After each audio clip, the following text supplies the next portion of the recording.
New year, same old Tottenham. Welcome to the latest episode of Talking Tottenham with myself, Ryan Taylor, and Alasdair Gold. Talking Tottenham is sponsored by NordVPN. Ali, Happy New Year, mate. 3 games unbeaten, lots to get stuck into as per usual. Yeah, I was going to say Happy New Year to you, but I mean, technically we were together at the game yesterday, so we saw each other. But yeah, Happy New Year to everyone. Obviously, we haven't done one of these, have we, since before the festive period? So yeah, I hope everyone had a good one. And thank you very much to everyone that I've kind of seen over the last couple of games at Brentford and yesterday. For a lot of people saying that have kind of rediscovered the pods there, which is great, and been listening in, which is always lovely to hear. Tottenham. Yes, it was New Year, same Tottenham. We didn't think it maybe was going to be for the first 45 minutes. No. It was quite promising in some moments, without being spectacular, but promising. And then, yes, some of the essentially just one moment, really, where the problems just seeped back in. And yeah, second half still wasn't particularly good. But yeah, loads to talk about and some managerial news as well, which might affect Tottenham kind of indirectly as well. Yes, so the spotlight has sort of come away from Tottenham because we've learned this morning that Ruben Amorim, has lost his job at Manchester United, which, if you've been following recent developments and his recent comments in one of his recent press conferences and after the Leeds draw on Sunday, is not too surprising, really, because he did seem to sort of take issue with the fact that the sporting directors or technical directors have sort of changed the fact that he won't be able to make any signings this January, and there's been clear friction behind the scenes. But obviously this does inadvertently affect Tottenham, really, because although they're sticking with Frank for the time being, obviously it does affect the managerial market. Another big club has the pick of managers that are potentially available, Ali. So we know Liam Rossini is likely to be coming in as Chelsea boss as well. But how do you think this does affect Spurs? Because we know at the moment Frank is staying, but you do feel the likes of Enzo Maresca and Oliver Glasner will likely be considered for the Manchester United vacancy. Yeah, it's a funny one, isn't it? There's so many different ways to look at this. One is that, are other clubs actually even more chaotic than Spurs? There's one way to look at it. Yeah, both managers who have spoken out about the kind of the inner workings of their clubs and have disappeared within a couple of days after doing that, or certainly a couple of weeks in Chelsea's case. But yeah, I do think we kind of felt right now that one of the things, and this was beneficial for Postecoglou last season as well, is that there wasn't an obvious kind of manager to come in if he was to go. And I feel like with Thomas Frank, this isn't to say that Spurs are looking to change him or anything, but the market out there's not a lot of top class available right now kind of managers. So you throw Chelsea and United into the mix, and obviously that kind of affects that as well. It gets even smaller, that pool of people. And let's be honest, they're two clubs where maybe, especially United, you can lure someone away mid-season. They've got such a big kind of name that they can do that, whereas Spurs maybe aren't able to do that.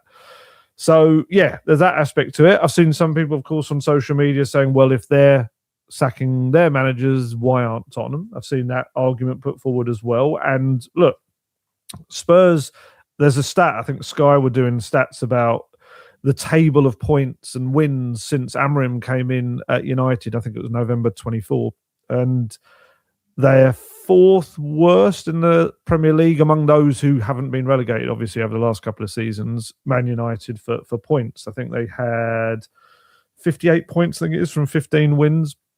And 15 wins. And Spurs are beneath that. Spurs are actually below that. They were 3rd worst, with 46 points just and 12 wins, which shows, if United, I know he didn't go exactly just for results, but of course that was an element as well. United should be scraping around and hoping to nick wins in their games, and to have Spurs over those, what are we at, 22, what's that, a year and 3 months or so, 3 and 4 months, 3 months, to be below that, it is a bad look, and it shows a club that needs a huge kind of amount of work.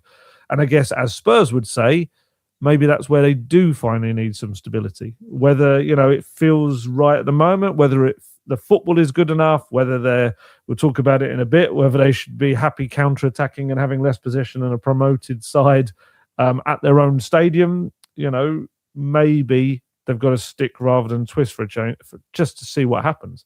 But yeah, what do you make of it? It's just such a mad managerial market right now, and a mad league where anything can happen, it seems.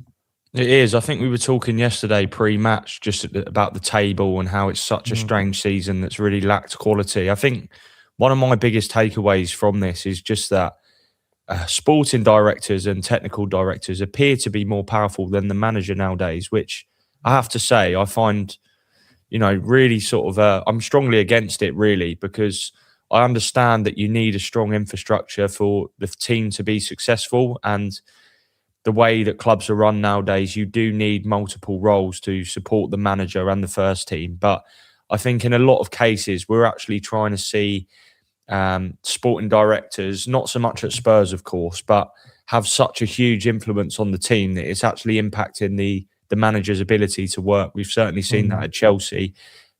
Slightly maybe at Manchester United, in the sense that a lot of these signings have been sort of club signings as opposed to choices of Amorim.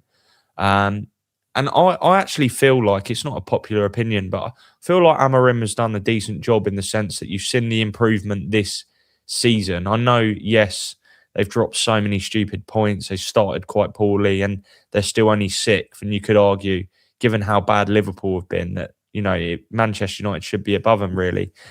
I just think last season is difficult to ignore, obviously losing the Europa League final and finishing 15th. And obviously the breakdown of the relationship. But for me, it does actually point towards the fact at Spurs, Frank has sort of got a really good relationship with the higher-ups and he fits into their model, whereas Amorim and Maresca were managers that were not afraid to speak out against the club. I know we're still in relatively early stages of Frank's tenure, but he doesn't strike me as the type of guy that's going to come out and sort of go against. I mean, you definitely wouldn't at the moment when results aren't going your way, but I just don't think that's within Frank's character.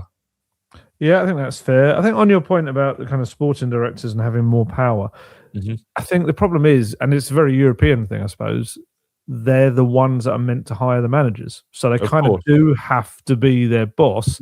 But I agree, it almost feels like sporting directors have become the managers and the managers are purely head coaches doing their bidding almost. And I agree. It's kind of, the relationship has become a little bit warped maybe from what it should be, rather than someone that's there to support them. It's more, I'm not going to say dictatorial, but definitely that I know where you're coming from with that. There's more power, and we've got the kind of absurd situation, haven't we, with Spurs with Fabio Paratici, potentially seems maybe likely heading off to Fiorentina. Yet still having to do work for Spurs right now. There's some reports in Italy, I think yesterday, that Spurs have asked for a little bit more time, like a few more days from him, which seems ridiculous when he's a contracted member of the club. Should be able to say what they want. I didn't quite understand that report, but yeah. And even Thomas Frank was asked the other day, who does Fabio Paratici work for? Is it still Tottenham? Is it Fiorentina? And it just shows you that maybe the turmoil can also come from those sporting directors and what they choose to do or what happens around them. And Spurs have got two of them. Yeah. And there's still turmoil there. But I feel like there's very few managers, Ali, in probably world football, but let's talk about the Premier League, that can actually control a football club, in the sense we saw the way sort of Jurgen Klopp did. I mean, Unai Emery at the moment at Villa, the whole infrastructure is built around Emery's needs, which I think is a rare example. Obviously, he's doing fantastic and squeezing way more out of the team and the club and the resources to where Villa probably should be, if we're being realistic. But they had to go through some changes to get there as well, didn't they? Exactly, they did, with structure and also PSR regulations, selling players that they probably didn't want to, the likes of Douglas Luiz, John Duran. But it's about that evolution. But I think the way Emery has come out of sort of all that, and we don't know how it ends, but the whole infrastructure is basically built around the manager, which obviously it's not the case at other clubs, and obviously at Spurs, the infrastructure is there to support the manager, but you get the sense that Frank is just a small part of the club, even though he's the head coach. Whereas at Aston Villa, it's Emery's at the top of he's the king of the hill. Yeah, well, that was part of Amorim's thing, wasn't it? His kind of final outburst was that he felt like a head coach when he was meant to be a manager, and I guess the statement when they unveiled him was head coach, so it didn't really help him. But who is it? Oh, it's Pochettino. I remember at the end of it was a summer actually. There was one point when he got a little bit tetchy. And he said something along the lines of, maybe they shouldn't call me a manager anymore. Maybe I'm just a head coach. Because he went the other way. He was a head coach, that they changed his title to manager to get more power. But it started to go the other way, and he felt that he wasn't having the same influence. And I've got a funny feeling, I don't know if that's 2019. That might have been the beginning of the end for him as well, possibly. But yeah, it's whether, Thomas Frank is more kind of used to being in that role. But then, he was obviously, I know a smaller club, it's different, but he was more of a powerful figure at Brentford, and that was kind of built around him, while also having a very Brentford way about them, which we've seen why they've had success post his departure, because a little bit like, remember Swansea used to be, and how they'd always hire the same kind of manager to sit there, fit their club. And I feel like Brentford have kind of developed a similar thing. Spurs have never had that, because Spurs just flip-flop constantly from style to structure to kind of football, kind of players that come in, and we've seen this with Brennan Johnson head off. They've signed a big, almost £50 million signing 2.5 years ago, and he's already out of the club. Talking of Brennan, I do wonder, Glasner goes to United. My goodness, he's literally just gone to a club, probably because of Glasner in the meantime, and having his words win him over, and then lose him straight away. Exactly. And again, we talked about this yesterday, but to me, looking at the Brennan transfer, I think once it was clear that Spurs were keen to move him on, it looked like there was a kind of 2-day window or so where he needed a bit of time to sort of stew on the Palace approach.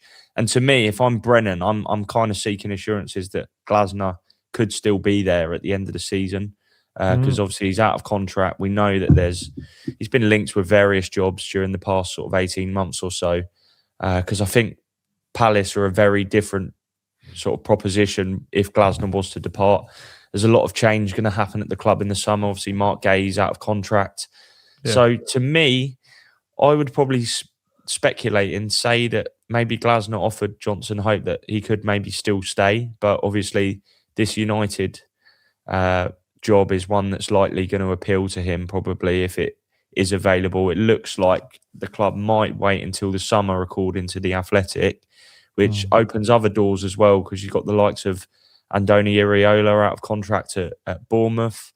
I mean, I do even sort of fear that Poch might enter this kind of managerial merry-go-round at some point, because once the World Cup's out of the way, I do question whether he's going to be keen to move back to the Premier League, which he said on record multiple times. And I do actually think, Ali, managers leaving now is a really awkward time, because a lot of managers would prefer to wait until the summer, have a clean slate with a fresh pre-season, whereas some might sort of flirt with the prospect of coming in now, getting 6 months under their belt and then a clean slate. But I just think for the likes of Maresca to sort of jump straight into another massive job, it might be a little bit too much. So if Spurs were to hang fire and wait into the end of the season with Frank, it might put them in a stronger position if they did wish to make a change. Yeah, I think United holding off probably doesn't help Spurs. It does very much kind of shrink that summer pool. With Poch, it's the same thing when people have linked him with Spurs. I don't think that's a feasible time of the summer to bring in a new manager. It's not, is it? It's so bad for preparations and everything. It's just far too late to kind of not bring him in till potentially mid-July. I'm sure at some point the stars are going to align, Ali. They have to. At one point, yeah. He'll probably be about 84, and we'll still be doing this pod talking about, episode 7022. Exactly. New Year, same Spurs. We're going to be talking about that as well.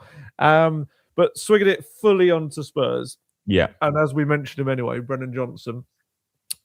before, as we haven't spoken about this yet because it kind of happened while it's not like we were off, we were working, but just we weren't unfortunately able to upload a pod during that time. But the Brennan Johnson deal, before and after what we know happened to Mohamed Kudus yesterday, good deal or bad deal for Spurs?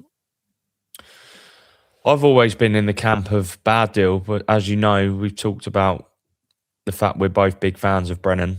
I just think the fee, it's so sort of hasty to accept such a loss on a player that was your top goal scorer last season. To me, it pointed towards the fact Spurs had something on the table, and it's clear we're now 5 days into January that actually they don't. I mean, if they had launched Welcome to Tottenham, yeah. If they'd launched a big money bid for, I don't know. I mean, I'm not saying he's the right signing, but Diamande at Leipzig, you know, a name that's really going to sort of get fans excited and gripped. I think maybe you can justify it, but given the amount of interest there was in Brennan, it felt like they were just like, right, let's get him gone early doors. And then it's almost like sort of, you know, that PSR deadline that was mad that year when sort of clubs were doing loads of swap deals and stuff. It was almost like that, like quickly get him gone. That sometimes didn't even appear kind of thing. Exactly. And Chelsea and Villa were doing kind of all sorts of swap deals and player plus cash deals. But with Brennan, I just thought, I mean, it's not a bad fee, but it could have been better. And also, more importantly, you could have kept him because actually the squad is a little bit stretched at the moment. Granted, it's, you know, hindsight with Kudus getting injured, but I just think it was way too quick. That's my view. What about you? Yeah, I mean, yeah, I felt. I think the problem just mainly was timing for me. I've got no issue if a manager comes in and decides I don't want this player. That happens. That happens everywhere. Yeah. Just they don't fit. It's a weird one in this situation because Brennan Johnson is someone that he tried to sign at Brentford, Thomas Frank. So that kind of it's an odd one. And look, there's very much it's very clear here that Brennan Johnson didn't really want to leave Spurs. So it wasn't something he was looking to do. He was told by Frank and Paratici on New Year's Eve that, look, you're not in our plans, you're surplus to requirements, it's probably best you leave. And I do think a lot of it comes down to this, and it's a business kind of idea here, where Spurs have just looked at, they've reevaluated everything, obviously a new structure, new people at the top, Vinna Venkatesham, and they've just decided, we're awful at selling players. We're truly awful at selling players, which they are. That's absolutely true. The amount of big money signings they've brought in and they've gone for a fraction out of cost, sometimes free at the end of it. You know, you talk about Tanguy Ndombele, Giovanni Celso, meager figures for players that combined probably cost Spurs more than 100 million or so. So I get it. I get that the fact that they thought, right, okay, let's change that. Let's maybe be a bit more like someone like Chelsea, I suppose, and start getting good money for younger players who maybe if they're not in the first team plans, let's try and get as much as we can as quickly as we can. Yeah. But I think it's almost like they've gone from one extreme to the other. They've pushed someone out of the club who they have taken not a lot of money, in my view. They've lost, 15 million in about 2.5 years on him. Where if you're including the 10% that Forest had on him as well. And I don't know, it felt the wrong time for me. I get buying early in a window, but I don't really get selling early in a window, especially if it's in a department of the squad where you're struggling for numbers. You look at Bournemouth and Semenyo. They're taking their time, you know. We know he's going to City, but they've essentially said, well, no, we want him to play against Arsenal. We want him to play against Tottenham and stuff like that. I don't understand why Spurs have just gone like, no, go on, take him now. Literally. And he, you know, he needed convincing Brennan. There were a string of clubs interested in him. I think some of the bigger fish like Villa and Newcastle wanted him, but couldn't really move the players at this point. That, again, could either of them come in later in the window if he'd waited. That's probably my biggest surprise, is that he agreed and went straight to Palace. Maybe it was like he was just so peed off, quite frankly, with the situation that Spurs are being pushed out. You would be, though, wouldn't you? You would. Yeah, maybe that's the case. I like Palace. I think it's a lovely club with really good people there, but I worry for them next season if Glasner's not there and what kind of club they what kind of position they'll find themselves in. So, yeah, timing-wise, it felt wrong in the first place. Then we had, less than 15 minutes into the game yesterday, Kudus going down injured with what looked like a muscle injury. Kind of looked maybe adductor, top of his left leg. We'll find out maybe more today at press conference number 742 in the last few weeks. And the moment that happened, it was just the kind of script that is written around Tottenham, always. As soon as they make a decision, there's a high likelihood, sometimes through misfortune, sometimes through bad planning, of it blowing up in their face. And to now have a situation where everyone, that position, that would have been Brennan Johnson coming on. I know some people suggested he might still have brought on Kylo Moani like he did because he just didn't fancy Brennan Johnson. But come on. Even the formation, the way they set up on the day, it lent itself to Brennan playing on that day. But no, he was starting for Palace against Newcastle. I think people said he had a reasonable first half and not great second half, which is very much in keeping with someone who probably hasn't played many minutes this season. I think my biggest issue with any of it, even above the timing, is selling a player who scores goals when you're a team that aren't scoring goals. That's my biggest thing. Whether you rate him or not, whether you call it, isn't it? Tap-in merchant kind of thing that people come out with, which I don't understand because it's a skill.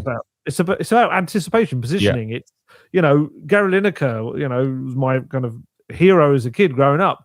You could call him a tap-in merchant, but he was one of the best strikers around. It's about it's desire, it's something built in, isn't it? It's exactly. It's just an instinct thing that you can't really train into players. And Spurs have got to replace 29 goal involvements Brennan Johnson gave them since the start of last season. They've got to find where that comes from. And Kudus, even before his injury, was having a bit of a mare. He was one of the few players that I felt wasn't particularly good in that first half. But as for Brendan, we've probably got on a little bit too much about him, but it's more about the fact of the timing and where Spurs leave their squad now. So I think moving that on, who do you think they look to? Who they look to kind of bring into that squad in the... it should be days ahead. This is the irony, is Palace have moved quickly and got their player in, and Spurs are still scratching around trying to find someone that fits. Just quickly, Ali, to go back to Brennan, sorry. There's 2 points I want to make very quickly. One of my biggest frustrations is that Frank was not prepared to maybe shift Kudus from the right inside or left and play Brennan, because I think that would have been a brilliant change that would have actually made a big difference. And 2, I find it really sort of uncomfortable that Fabio is one of the figures telling Brennan he doesn't have a future at the club. That's so weird. When, we know he could well be off. And I think that's poor judgment from Spurs. Whoever made that sort of decision to instruct Fabio that now was the right time to tell Brennan, I think it's disrespectful, if I'm being honest, to a player that is obviously, whatever your opinion is on Johnson, I know there'll be comments probably below saying, we were right to sell him, or, he hasn't been good enough. And I get that. But ultimately, what he achieved last season and helped the club achieve, he deserved better. I think it's poor on Spurs' part. And yes, if it leads to a great signing that, eventually is an upgrade, then maybe Spurs did have the right, did make the right decision. But I think there's better ways to handle situations, particularly with a player like Brennan, who was so crucial. So just moving it on, it is difficult, isn't it, the market at the moment, because I'm not seeing any standout names that I think that's the one. Semenyo definitely was one that I think if Spurs done it 6 months earlier, it would have been great. Obviously, Savinho looks like he's picked up an injury.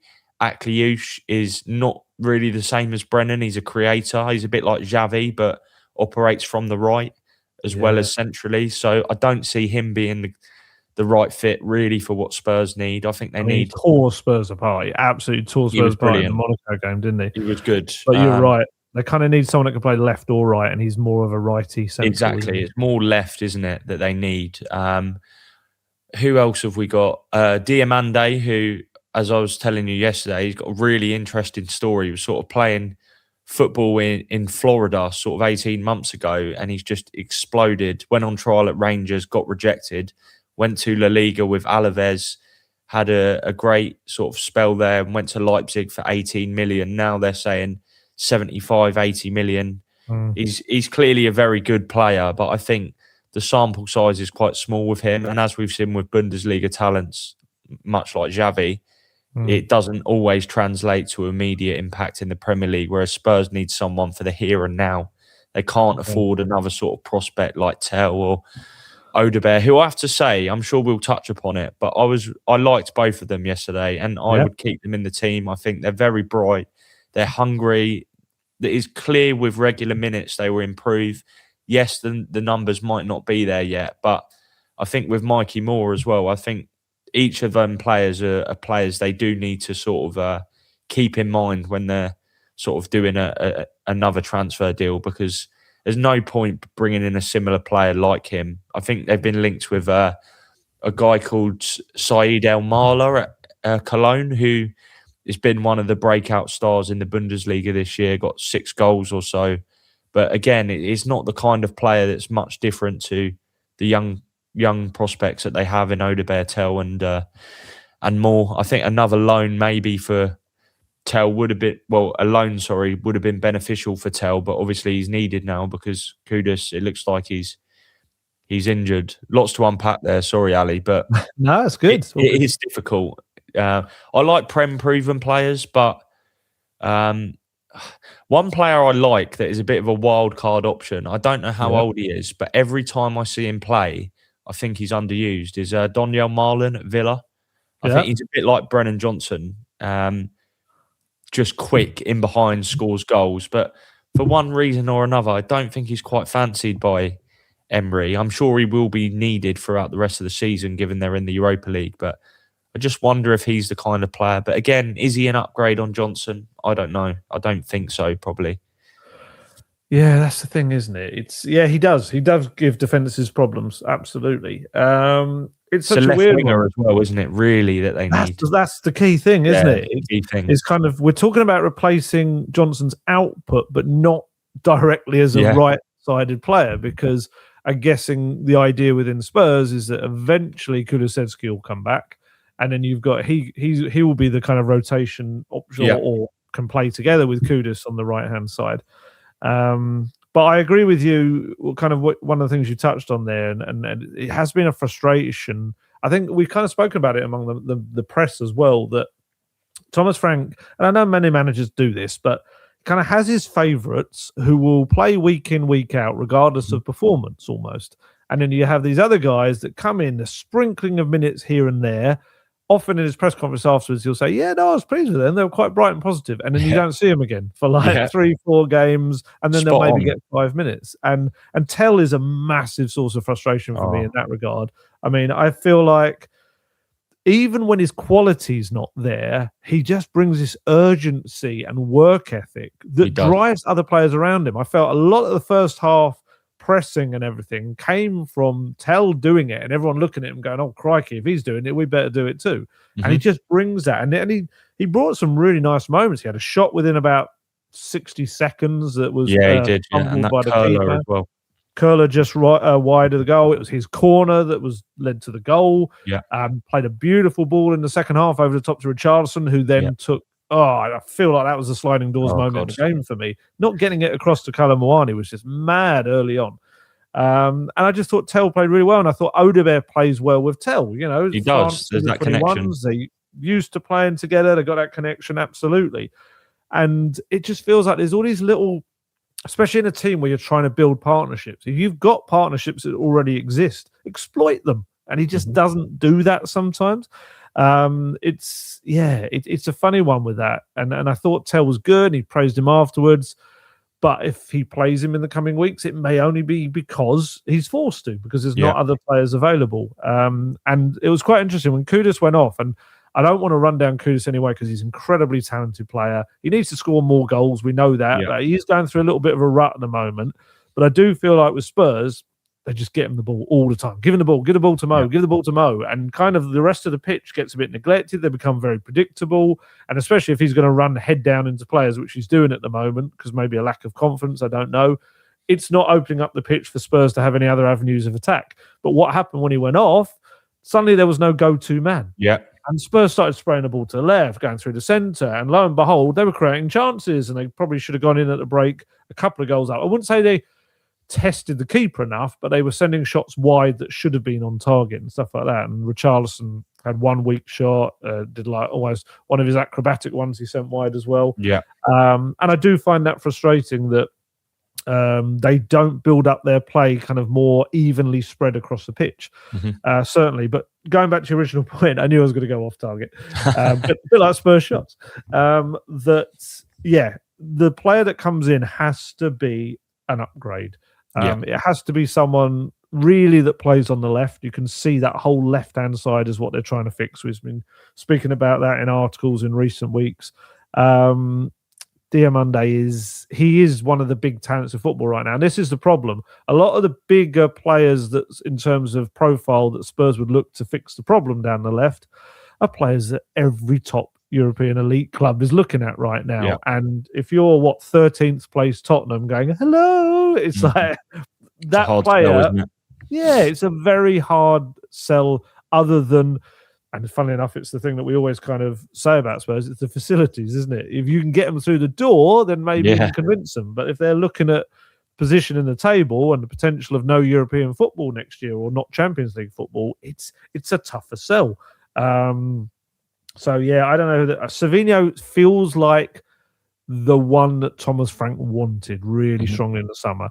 Semenyo going there, you'd hope opens the door a little bit, but this injury is another bit of an issue. We kind of need to get more clarification on how serious that's going to be. Obviously, there's been talking about maybe Oscar Bob. Oscar Bob, for me, I don't think there's the output there that kind of puts him in the level of some of the other people we're talking about. Even Savinho, people might say, he's had a poor season thus far, but actually when you look at his numbers for a guy that is still so young, they're actually not so bad. Young.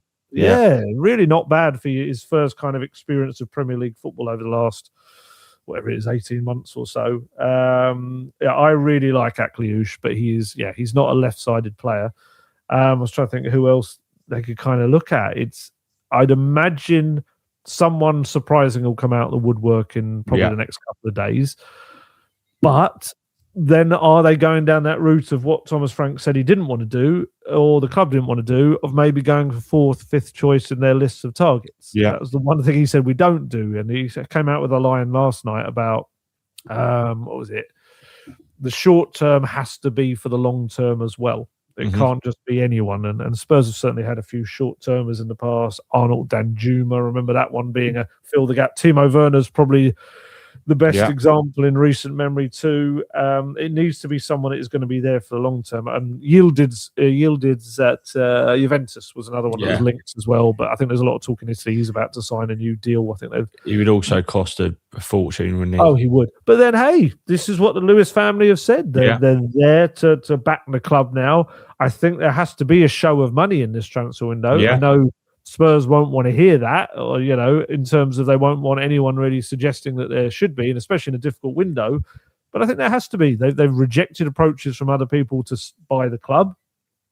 They have seemed to be very willing. They've put in 100 million into the club. Use it, improve the club. I know there's PSR issues down the line to be had if you kind of go a bit mad at the moment, but Spurs need a big fix. It's not there's no point putting a plaster, a band-aid, whatever people want to call it in the various parts of the world, on what is essentially something that needs a bit of surgery on it. It's equivalent of Spurs hoping, a player doesn't need surgery and waiting months to fix it. They need to get in there. They need to sort it quickly because this team is struggling right now and they can't afford to wait for injured players to come back, which always seems to be the thing right now. We'll be fine when the players come back. Yeah. It's like you should have a squad that deals with that. 100%. It'd be interesting to know what the fans think. So feel free to let us know in the comments who you think Spurs should go in for. And Ali, we're around about the halfway point now. So it's time to hear the benefits for the first time of 2026 of NordVPN. Yeah, it may be that, let's say, Johan Langer, if he's heading off around Europe to check on the latest scout recommendations to see where they'd fit in. Fabio Paratici, maybe, while he's on his way around Italy to do whatever he's doing in Italy. They may well want to use NordVPN because It is an incredibly helpful service for all of your devices. When you want to go abroad, when you want to stay at home but make your device think it's abroad, you can do the opposite. It's very good to, so many things you can do with it. You can watch programs from abroad while you're at home that you might not be able to get just by setting your device to think it's in the other country. You might want to book tickets for airplanes, hotels, concerts, whatever, from the destination country you might be going to. Or on the flip side, you might want to head abroad and still watch everything you'd normally watch back here in the UK or anywhere else in the world. And you can set your device to think it is anywhere. On top of that, there's security stuff it helps you with. It locks down your phone a fair bit against anyone that might want to take stuff using public Wi-Fi, things like that. A one NordVPN account can be used on up to 10 devices, which obviously is incredibly helpful. And of course, you'll have heard me say it a lot, but NordVPN is the fastest VPN in the world, and that means no buffering, no lagging, and you can stream your favorite shows from anywhere in the world without your bandwidth throttling. And on top of all of that, you can get a great discount off your NordVPN plan by going to nordvpn.com/talking Tottenham, because our link gives you 4 extra months on the 2-year plan. There's no risk with Nord's 30-day money-back guarantee. The link is in the podcast episode description box.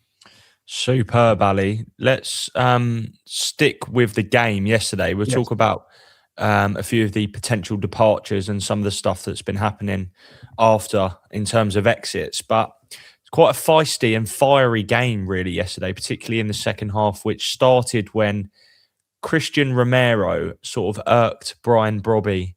I saw it quite well. He sort of put his hand on his back and sort of gave him a little squeeze off the ball, which then riled up Brobby.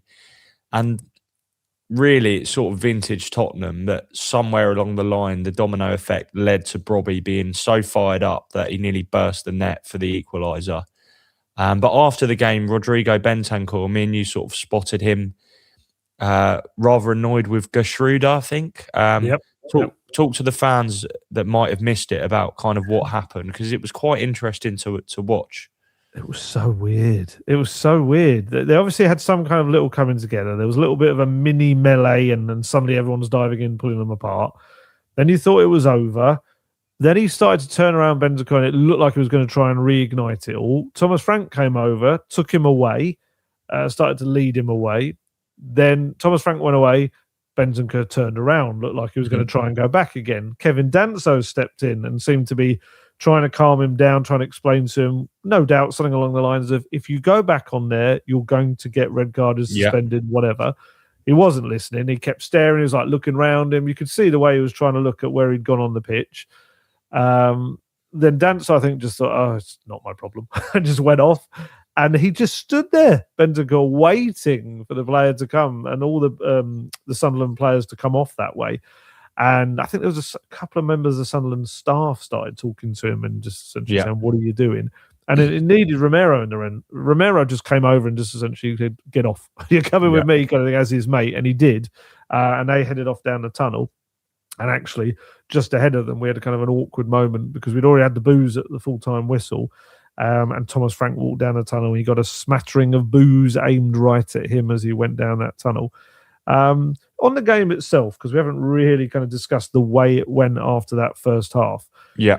So the first half, Spurs played reasonably well. It was a far more positive, energetic performance, despite the fact it only came, 3 days or so after the game at Brentford. Second half started reasonably well, not as well as the first half, and then came the substitutions.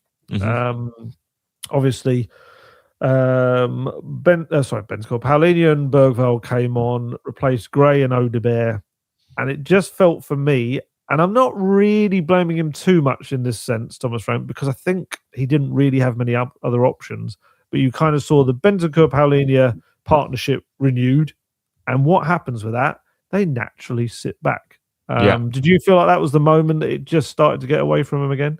Well, looking back, yes. I mean, at the time, you don't really notice it until it unfolds, but it was. I mean, the last sort of, 10 minutes or so, it was like, even when Sunderland scored, it's like they're going for the win. which sort of came out of nowhere because for me, Tottenham were quite comfortable, to be honest. And Sunderland, they didn't really threaten massively. I think there was a shot that went wide. Have to say, Enzo Lafay really impressed me. He's, you know, I've seen him sort of been hyped up this season. Even to get him in the Championship was a ridiculous coup from Roma. But the way he kind of played between the lines and the pass for the goal was brilliant. But Spurs just looked really sort of shaky and disjointed for the last 10. And maybe that is because of the point you made that the substitutions invited pressure. I think obviously Odebears was kind of taken out of his hand because he took a whack to the jaw. He's going to be all right, though, I think. I saw him in the mix zone after, and he seemed to be fine. He was munching some pineapple, so I think he's all good.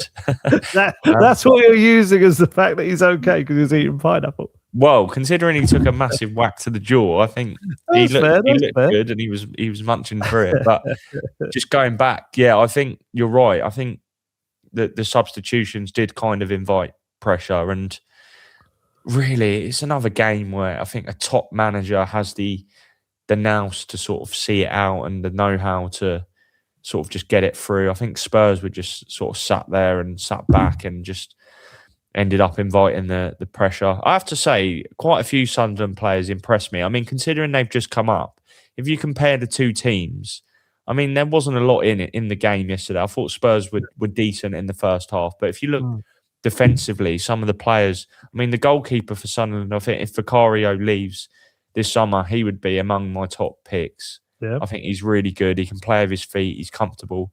Mukiele is another one that's been linked with Spurs many times over the years in his Leipzig days. Then he went to PSG and Leverkusen. But again, they look quite a tough nut to crack, really, Sunderland. They don't concede many goals, set up in midfield. So I think tactically it doesn't reflect greatly upon Frank that, you know, Regis Lebris, a manager in his first season in the Premier League, can sort of come to Tottenham and sort of disrupt them as much as he has. But obviously that's not been a sort of an irregularity from what we've seen this season, because a lot of teams have done that. But I think Sunderland were quite impressive, and I never ever felt like Spurs were definitely going to win, even when they looked comfortable at 1-0. Yeah, I am on my much delayed train back from Northumberland Park in the cold last night. When I eventually got on, I had a little chat with, as a Spurs fan and a Sunderland fan that were friends that had gone to the game. And the Sunderland fan, who's obviously seen the ups and downs in recent years, of course, at that club. And he was just telling me how kind of tough they're finding it in these weeks because they've got 6 away at the Africa Cup of Nations. Yeah, that was a depleted Sunderland team. Exactly. And he was just to play them. Absolutely, and he was just really surprised that, especially when the first goal went in, he was like Sunderland players that are knackered. He said they kind of gave everything against City in the week, and he said it should have been the most routine 2-0, 3-0 win for a home side. And he said he was just shocked by the way Spurs in the second half just turned it into something that Sunderland had a chance to get back into. Yeah, it was like, and it is borne out in the possession stats. You know, 48% possession for Spurs. They just started to shrink back, and he kind of made this point. He didn't understand it. It was like he thought it was going to this big stadium, big club, and expecting Spurs to grab hold of the game, dominate, which they did in the first half. They didn't really let them out of their half too much. But second half, he said it was like it just wasn't something that he had on his, you know, card that he expected on the day. And I tell you what would be interesting, Ali. Sorry, just to step in. An interesting yardstick will be Wednesday night. Sunderland are back down in London to play Brentford, who, of course, Spurs played recently. Brentford on the back of a 4-2 win at Everton. I mean, I'm interested to see how that goes, because if Brentford sort of wallop Sunderland, you sort of think, how have Spurs, you know, not sort of seized the moment there and sort of got a win? Because you're right, everything that Sunderland fan says, I mean, he probably knows his club better than anyone, but they've got sort of 5 or 6 players at AFCON. This is a depleted side that ran through brick walls against City on New Year's Day. And really, you look at that game, and I mean, I don't think a draw against Sunderland's the worst result in the world, because they've drawn at Anfield this season and they beat Chelsea away. But I really feel like that was an opportunity missed, and we'll see on Wednesday what happens with that game. But I'm interested to see how that plays out. Yeah, no, absolutely. They're I would probably say in those other results as well, they probably had more players available. Yeah, of So course. Spurs absolutely should have taken advantage of it. I do kind of feel like this is where we're at with Spurs. It's like they play a game at home, especially at home. Obviously, away table, they're top of the form table, but at home, anything can happen. You know, we've seen Yeah. one of the few teams to give Wolves a point this season. Yeah. We've seen some pretty horrendous displays. It's almost like it's like a small club mentality in a huge stadium. It's really odd what happens to them, and yeah, you know, speaking about them needing to be fixed, they do. There's something's happened with this sense of, I don't know, maybe I don't really want to blame Thomas Frank for this because I think other managers have done this as well. But there's almost been this talking down of Tottenham, and we've got to be realistic. We've got to be realistic where we are and what we are, and all this sort of stuff. Yeah. And I kind of feel like it's just got in everyone's heads. I It feel like has, the players kind of feel like, oh, you know, let's sit back and hope to catch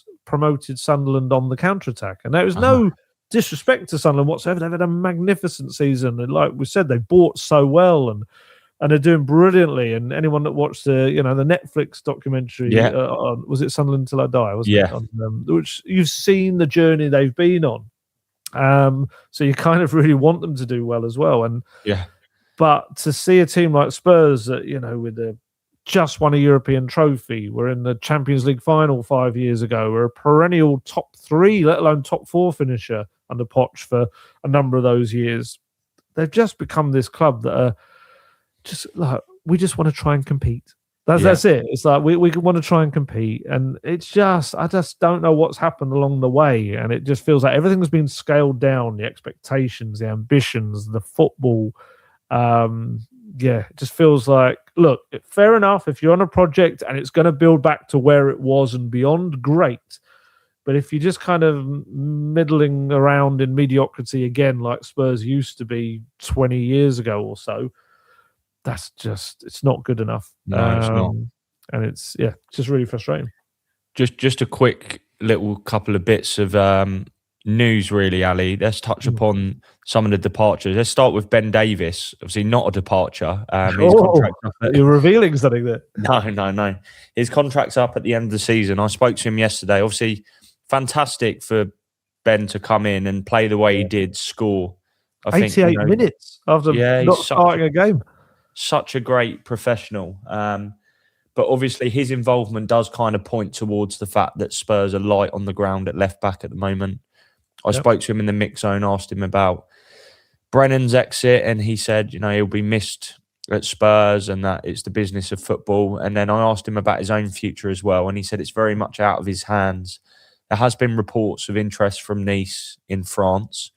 At the moment, it probably seems a little bit unlikely that maybe he'd get a new deal. So we can't rule anything out just yet. But I guess what I took from it is that he said, I asked him if he can guarantee he'll stay at the club this month, and he said it's out of my hands. So I just wondered whether that pointed towards the fact that maybe Nice's interest is for this month as well as the summer, because obviously there has been those reports in Brazil that Spurs are interested. There have been suggestions. They've even had a bid rejected for 19-year-old left-back Souza. So that's one area, Ali. Do you see that Spurs feel a fullback is a priority this month, or is it a case of it would be welcomed and it's not essential?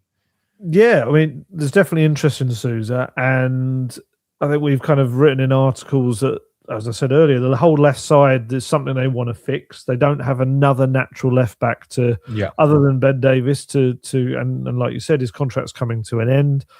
To compete with Destiny Udogie, who obviously has his injury issues as well, is another kind of reason you don't want to just have to rely on him, even though he is a very good young player. I was always kind of got the impression that if they could do it this month, then great. But it was the left back situation could be pushed off to the summer because of Ben Davies being around. I've always thought Ben Davies would end up at Leeds with Joe Rodon. I don't know why. It's just one of those. I always kind of felt he was going to end up heading there. I know there was some Wrexham links as well, which would have been quite cool to see him on TV. Not that we don't see him on TV enough or see him in the flesh, but he's such a good guy, Ben Davies. He is one of my favourite people that I've interacted with around Spurs over, 9 years of covering the club. I've almost been there for his entire 11 and a half years at the club. He was only 21 when he joined, which is mad. And I kind of get the impression that, I know social media still believes that players like Ben Davies should never be playing for Tottenham, but you kind of foresee in the actual stadium the love for him. There's a lot of love for him. Before kickoff, his name was cheered when it was read out, big cheer. When he scored his goal, we got Davies again, ole ole. He scores when he wants, Ben Davies, which is very cool. Bearing in mind his last goal was over 2 years ago, as you looked up for us just to double check against Brighton. And he is one of the most intelligent, articulate footballers you'll speak to. And this is a guy that's did a degree at the Open University while he's studying for his coaching qualification. He is a guy that's got a lot kind of going on upstairs as well. And his interview with you was excellent. His interview with Spurs Play was really good as well, where he spoke about that bond with the fans. And he kind of says he feels it's come from him also seeing the lows and the highs as well, and going through it with them. Because this is a guy that's, been involved in the amazing night in Amsterdam, and then Bilbao. He was there finally, watching his best friend as well lift the trophy with Sonny. But then he's also seen all of those players he's played with, the Kanes, the Sons, the Ericssons, the Delis, players like that leave the club. Managers leave the club that you might League Cup final defeats. League Cup final defeats as well. Although I think, isn't it a case that has he not played in any of the finals? I feel like it might be the case for him. I have to double check. But I think that's the question. I think, didn't he arrive? Oh, that's a good question, actually. He might be an unused sub. I think I maybe looked it up before Bilbao. But he's just so interesting to speak to as well. And I'm like you. I'd be surprised if he got a new contract. It could happen in case if they wanted to just maybe keep on experience in terms of a coaching role as well, perhaps to lead into that. But I think the biggest thing for him will be on his part. He just wants to play football. That's what he said, there's no sense that he's comfortable at Spurs not doing anything. He's not one of those kind of guys. So that's why I think it's more likely he'll head off. But and they're going to need to have another recruit in that left back position, because they need someone there. One in the summer that I would... It sounds absolutely ridiculous, but one that I think the direction of travel, it wouldn't surprise me if he was an option on the market, is Andy Robertson, because he's not playing and he's out of contract at the end of the season. I think Atletico Madrid showed an interest in the summer, but I really don't see him signing a new deal if Slot is still in charge. And so if he's available on a free, then I think any Premier League club would be stupid not to look at him. I mean, I don't know what his wage demands would be. The other one I wanted to ask you about, Ali, is Dragusin, because obviously Kota Takai has just gone to Borussia Mönchengladbach on a loan. Does that, in your understanding or opinion, maybe mean that Radu will stay this month? Because he has, of course, been a long-standing absentee, but he's now back, played a couple minutes the other week. But there is loan interest from Italy, from the likes of Roma and, coincidentally, Fiorentina as well, if Italian reports are to be believed. They're basically Spurs' feeder side at this point, with Manos Solomon also going there, aren't they?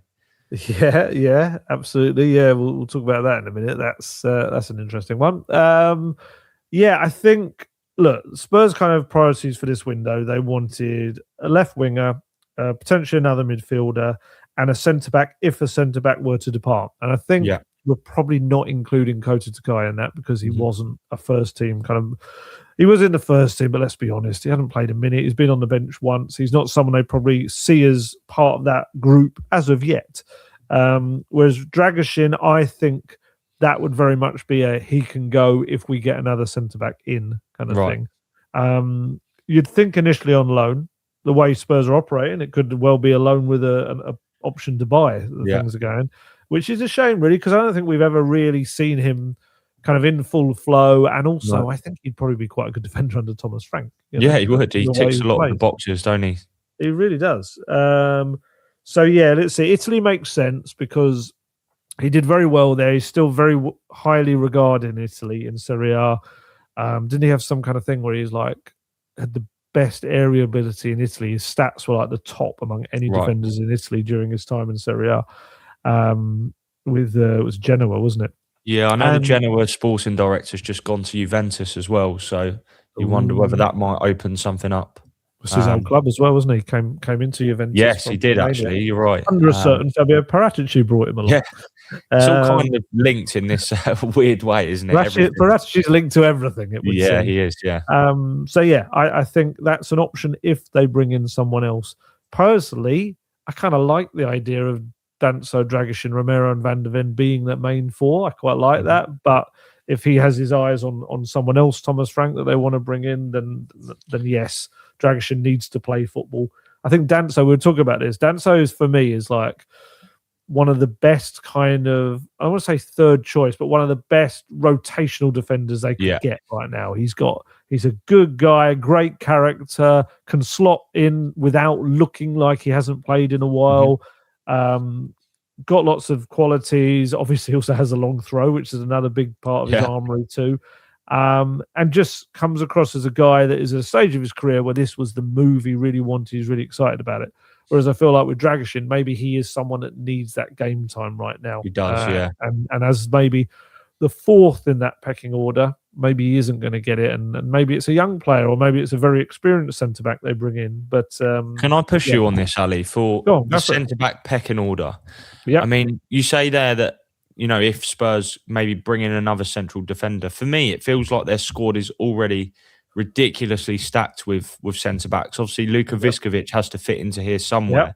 I know it looks like he's going to definitely stay with Hamburg till the end of the season, potentially maybe go out on loan again next year. That decision obviously pending at the end of the campaign. But to me, it would seem madness if Spurs were to look at another centre-back, mainly because, Danso is already a strong third choice, we say, which, I don't want to do him any discredit, but that's what he is at the moment. Then you have Dragusin. Then you've got Takai, who needs minutes. And yes, he's not going to be pushing to start at the moment anytime soon. And then I think there's a couple others as well. Is Ashley Phillips still out on loan at Stoke? Phillips is at Stoke. Yeah, I feel my gut feeling is probably his time has passed to be a Spurs player. But yes, absolutely. He's a very competent, young, talented centre-back, absolutely. You've got academy players, Janai Byfield, Malachi Hardy as well, that are coming through. And, Spurs and that pathway to the academy doesn't always seem to work. So would that, in a way, is there not an argument that perhaps money on a centre-back, which we know isn't a necessity, would be better spent maybe on other areas, maybe another midfielder? Or I don't know. I just struggle to see why a centre-back is one of the options that, they would maybe look at upgrading if the right opportunity arose. I think you say wise words, sir. But I feel like also pretty much in every calendar year, Spurs sign a centre-back. I don't know why, but they just seem to do it. And I think they do have this habit of, and we're all guilty of it. We kind of want transfers, we want new faces, and then completely ignore what's coming through underneath them. We don't ever see them progress. Absolutely. We were talking about the left wing, and you brought up Mikey Moore, which was a great point. Mikey just scored in the Old Firm derby, which was terrific. But I do feel with Vuskovic, he's almost there in terms of he's had an incredible season. Of course, I think there's the only little doubts still about him are the pace of the game and how good he is at kind of dealing with fast players, and also when the tempo is really, really high in the game. And that's something though that can be learned. Really, you can't make yourself the quickest player in the world, but you can improve your anticipation and your initial acceleration as well. You had players like, loath to use someone from another club, but John Terry was probably one of the best examples of someone that wasn't a speedy defender but had that extra yard in his head. Vidic as well, Vidic, that's a great shout. So he can absolutely become that player. I do wonder whether he gets another year or not out on loan, like you say. But it's one of life's mysteries why they keep signing centre backs. But then it's Tottenham. They do a lot of things in the transfer window. You kind of think, as we were discussing at the top of this program. Yes. So a few other ones, Ali. I don't know if you wanted to update us on. Obviously, Solomon gone to Fiorentina. Donnelly Dorrington and Ajayi have been recalled as well. Do you anticipate maybe more sort of academy type players maybe getting loans or? It depends where they're at, because they've also in the academy got a fine balance of wanting to get them first team experience, exposure somewhere. Someone like Callum Olasese, for example, he's so ready. He's at that level where he's shouldn't really still be playing under 21, under 18, under 19 European games. He should be out there. I think it needs just someone to come in with a good offer for him. Luca Williams-Barnett, we want to see him kind of involved a little bit more. He's just he's still only just turned 17. He was actually asked about him yesterday. George from PA asked, Thomas Frank, was it not the right situation to bring him into that game? And he said, it wasn't. It was too tight a game to kind of throw someone in. I still would have liked to see him because he was forward thinking rather than the players that kind of went on. I would have seen Bergvall for me. For Gray would have been the right move, and then someone more attacking for Odebert. But I think Teenan Thompson's a big talent. I'd like to see him kind of get a move at some point. That might be next season for him. We'll see what the coming weeks bring. But certainly there's a few that they're looking to relocate is the best way to put it. Jamie Donnelly, yes, he's obviously headed back out to Oxford. They've got an option to buy, although from what I understand, I think it's around the 4.5 to 5 million mark, which is kind of viewed by people around the deal as maybe saying that Oxford might not be able to trigger or look to trigger and spend that much on one player. Look, he could have an incredible second half of the season, linking back up with Will Lancashire, and it might actually become business-wise a clever idea for Oxford. They might say, well, let's invest in him. We can almost flip him and sell him for double that. So you've got that with Jamie. I'm kind of, he's just had a tough time at Stoke. It's just a bit like the first half of the Orient loan. It just didn't really work for him. Alfie Dorrington, same. He'd had a really kind of good year at Aberdeen last season, or second half of the season. I think he was there. I can't remember now.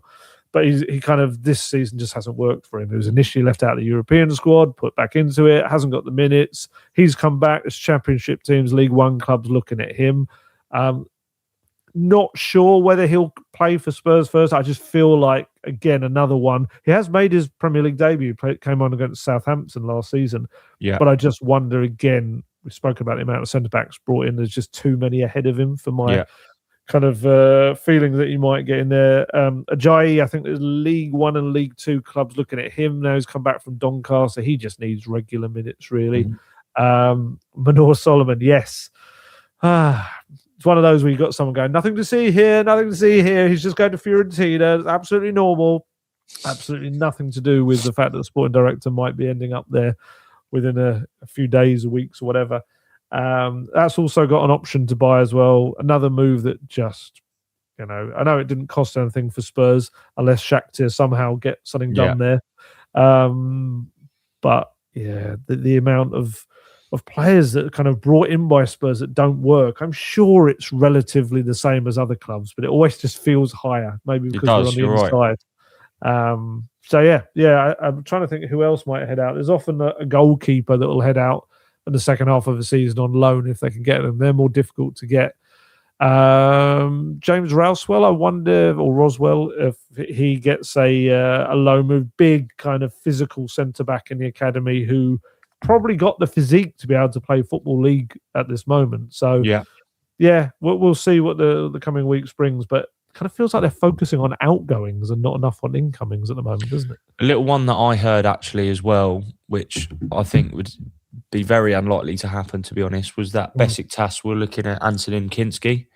They're looking for a new goalkeeper and they're trying to sign Philip Jorgensen from Chelsea, but also like Kinski. But I mean, even if it was a loan, it would involve Spurs surely signing another goalkeeper. So it just doesn't make sense to happen at this stage of the. He needs minutes. He absolutely does. But I wonder if that's a decision they make in the summer and they say, right, head off. And we don't know what will happen with Vicario, next season as well, and whether he continues to be the long-term first choice goalkeeper. And Tell was the other one you kind of touched on earlier in the show. Potentially, if he's not going to get the minutes, and it depends if they do bring in new faces. And that's true. Kulusevski comes back, and Kuda's injury isn't that bad. maybe they just say, look, we whacked out 30 million on this guy. We're not playing him. He needs to get out there and get minutes and develop. Otherwise, we're just going to essentially ruin another young player and just not kind of encourage their development. Yeah, no, I think that's a good point. Although I don't think it would be a great message if you're loaning someone that has started one of the first games of the month. But you're right. If someone comes in, obviously it does change the picture. Just before we go, Ali, talk us through the week. Obviously, you're off to Thomas Frank's press conference this afternoon. 2 more games that they're just coming thick and fast now as we head into January. Well, we're in January, but we are. Yes, it is just mad. I think we've only got 1 week. It's the one after Villa, isn't it? Next week with no midweek match. Mm-hmm. They do come thick and fast. They head to Bournemouth. You just know Semenyo's probably sign-off game. He was going to be looking to sign off with a bang, and lo and behold, it's against the team that desperately wanted him but never really had any chance of signing him. Got that. We've got the press conference today, then Aston Villa FA Cup at the weekend. We don't know exactly yet when that press conference is going to be. Thomas Frank's got this new thing where he seems to like having a day between the press conference and the match, which is why we've got the press conference today ahead of the Wednesday match. I think it's just so he can fully focus on preparation on the day before a game. Pain in the backside for the journalists, especially if it's an away game, like for the Bournemouth game, because of the time of night it's being played. A lot of the journalists that covering the game are going to have to stay over. So then if there's a press conference back at Hotspur Way, it's going to be in a very sharpish, quick turnaround and getting back. And also, I do think, I don't know about you, it kind of feels like a bit of overkill. An amount of times that we're having to talk to him, he's probably getting bored of us. We're kind of asking, trying to think of different questions to get different things out of him. It's certainly, I don't mind a lot of football. I feel like I think sometimes it would be good for clubs to be a little bit more flexible, maybe put a player up or I know obviously that does happen with some of the European games when particularly when Spurs were in the Europa League. But I think you're right, it's not very helpful. I mean, it's not a Tottenham problem because it happens at every club. But right now, there's probably an argument that Frank's having too many questions. Yeah, which is obviously good for us. Thing as well, isn't it? With the exactly, it probably has to be the manager. Exactly, and of course, a lot of the money generated that clubs spend comes from broadcasting deals and stuff. But I don't think, given the kind of climate at Spurs at the moment, where the results and performances haven't quite been up to the required standard, it's helpful for Frank to kind of be barraged with kind of us guys sort of being straight to the point. But it's good because at the same time, there's lots to get stuck into this month with the window, and we're hoping that we might have an incoming to talk about at least by the end of the month. That'd be nice. And very quickly, the other thing about talking too much, and we know this, right? Having to write about it constantly, you end up contradicting yourself. Yeah, things just happen, events happen. I think that's the thing with Thomas Frank is kind of ending up contradicting. Even like last night's press conference, within the space of a press conference, he was talking about. I asked him an early question about not having like-for-like players to bring on as subs. And he spoke about, the team we can't name, and there's other clubs that have played in midweek who have been able to change players like-for-like. And then moments later was saying, no, I did bring on like-for-like, and Lucas Bergvall was essentially like-for-like for Wilson Odebear. It's like, well, first off, no, he's not. But they do.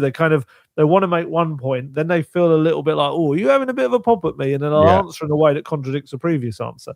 So, I don't think it does anyone any good to kind of over-speak about stuff. It doesn't. You're right. So, Ali, you'll have all the press conference coverage on the football.london website, and hopefully you'll forward out from Bournemouth in time for the Villa game as well at the weekend. But lots to get stuck into. You can follow all of the coverage on the football.london website. Thank you for listening, and to get the best discount off your NordVPN plan, please go to nordvpn.com/talkingtottenham. Our link will also give you 4 extra months on the 2-year plan.